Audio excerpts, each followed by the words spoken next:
వాగీషా యస్యోదనే లక్ష్మీర్యస్య చక్షుషి యస్యాస్తే హృదయే సంవిత్ తండ్రిసింహమహం భజే. మన సనాతన ధర్మంలో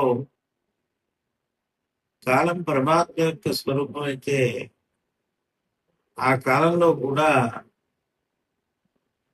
కాలానుగుణంగా వచ్చేటువంటి పరిణామం చేత విశేషమైనటువంటి ఫలప్రదం చెప్పబడింది.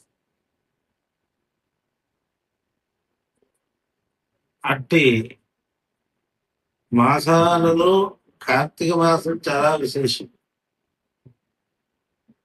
మాసములలో కింద కార్తీకం శ్రేష్టం అని అన్నారు.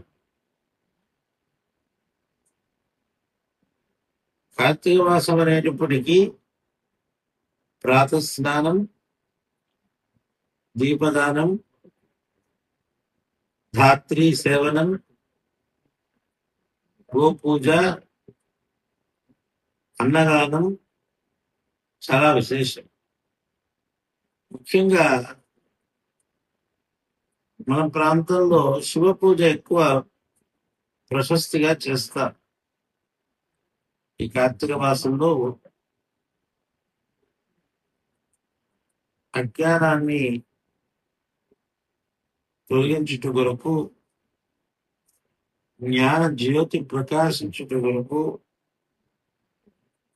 పరమేశ్వరుని ముందు గోశాలలో, విష్ణాలయాల్లో, కూడల్లో జ్యోతి ప్రజ్వలనం చేస్తాం. ఈ సంప్రదాయాన్ని గ్రహించి ప్రతి ప్రాంతంలోనూ దీపోత్సవం, విశేషంగా శివ పూజ ఇవన్నీ చేయటం జరుగుతున్నది. అందులో భాగంగా ఈ ప్రాంతంలో మనం విశేషంగా ఈ దీపోత్సవాన్ని, కార్తీక దీపోత్సవాన్ని విశేషంగా చేసుకుంటూ విశేషంగా జ్యోతిర్లింగార్చన చేయటం జరుగుతున్నది అని తెలిసి చాలా సంతోషిస్తూ ప్రతి ఒక్క ఆస్తికుడు దీంట్లో పాల్గొని ఆ పరమేశ్వరుని యొక్క అనుగ్రహానికి పాత్రలు అయ్యే విధంగా పాల్గొనాలని ఆశిస్తూ ఆశీర్వదిస్తూ